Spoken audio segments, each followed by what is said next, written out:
Something shifts the first time a low chair gives you trouble. Not dramatically, not all at once, but the body is sending a message. Strength has become a daily life matter. After 60, that message can arrive quietly. Carrying groceries feels less steady. One awkward step makes you hesitate. The stair rail gets a little more use than it used to. The good news is that you do not need a room full of machines to rebuild serious strength. You need 5 movements that ask your body to work through control, tension, and progression at home. Here's the part most people never connect. Muscle does not care about shiny equipment. It cares about 3 things. Tension, how hard the muscle has to work.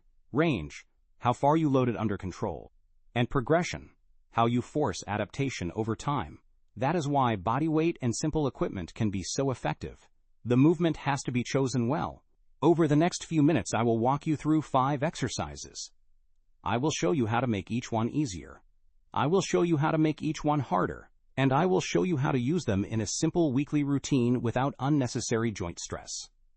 Now stop for a second, because this reframe matters before we go anywhere. The first place strength decline shows up in real life is rarely where you expect it. It is not a dramatic failure.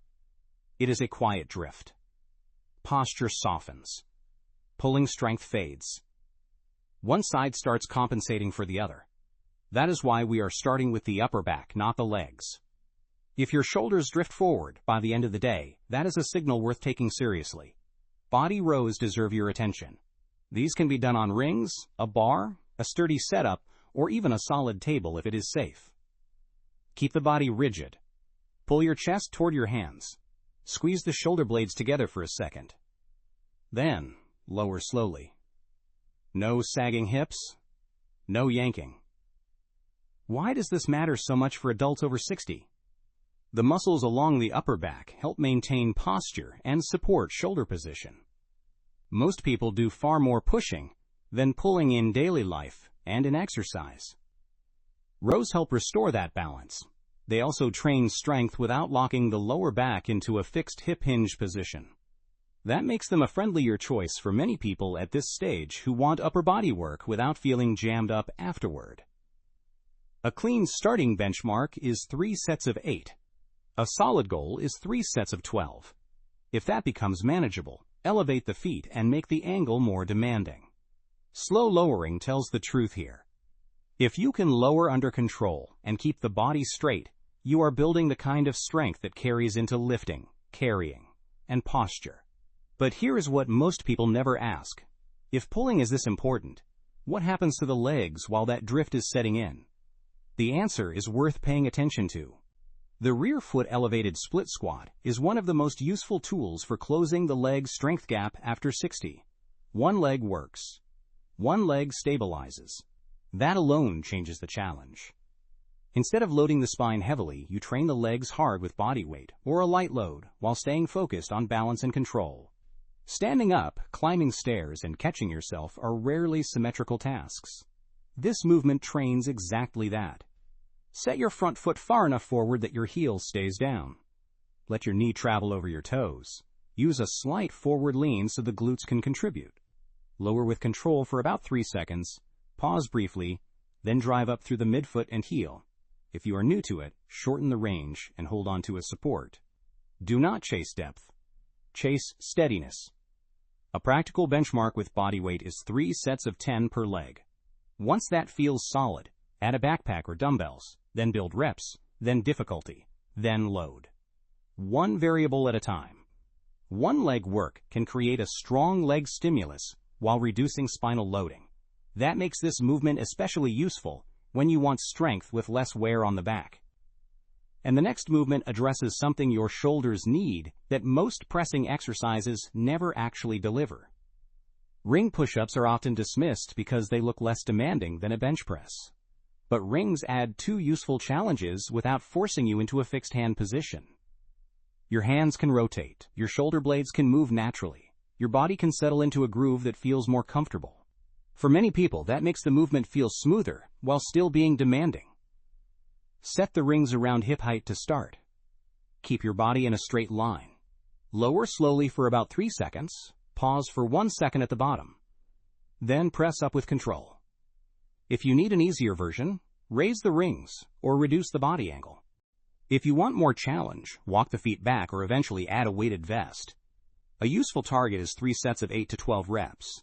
What makes this movement valuable for people over 60 is not just chest and triceps work. It is the stabilizing demand. Ring push-ups ask the shoulders to stay organized while force is moving through them. That carries over to pushing up from the floor, handling awkward objects, and any task that asks the arms to press under load. Sometimes the best pressing exercise is not the one that lets you move the most weight. It is the one that lets you own the movement path. And the next movement is where most adults over 60 discover the biggest gap between what they think they can do and what they actually can. Chin-ups are a high-value test of upper body coordination and strength. They challenge the lats, biceps, upper back, and core together. A chin-up is not an arm exercise. It is a full upper body coordination test. Your lats pull, your biceps drive, your upper back stabilizes, and your core locks your ribcage down. Unlike machines, you are not riding a fixed track that removes stabilizer work. Your body is the weight. If you cannot do a full representative yet, that does not put you out of the game. Begin with active hangs for 20 to 40 seconds. This teaches shoulder blade behavior and builds comfort supporting your own body. From there, use slow negatives. Start at the top and lower for 5 to 8 seconds. Do 3 to 5 negatives per set for 2 to 4 sets. Another option is cluster singles. 1 clean rep, rest about 20 seconds, then repeat. If you can already perform chin-ups, do 4 sets and stop 1 representative before failure. Avoid swinging, kicking, or cutting the range short. Strength stalls when every workout looks identical. Build reps first, then increase difficulty, then add load with a backpack, vest, or belt. If you reach 8 clean chin-ups, additional weight becomes a reasonable next step. Earn each level before moving to the next. The last movement follows the same principle, and skipping the entry point is exactly where most people go wrong. That movement is the ring dip progression, not just dips. The progression matters. Good dips build the chest, shoulders, and triceps through a large range of motion using body weight. Poorly controlled dips can irritate the shoulders, especially when people drop too deep too soon, with the shoulders rolled forward. Earn the movement. Start with top support holds on the rings. Lock out, keep the shoulders down, and stand tall through the chest. An entry-level target is 10 to 20 seconds. If that is steady, move to negatives. Lower for about 5 seconds, and stop before any shoulder discomfort. Full reps should only go as deep as you can control your shoulder blades. If you cannot hold the top position with stability, you have not yet earned depth. Intermediate level is 5 strict reps. A strong muscle building range is 8 to 12 clean reps. After 10 solid reps, more load can be added. This exercise builds the ability to control the shoulders under pressure. As you get older, that quality matters far beyond exercise.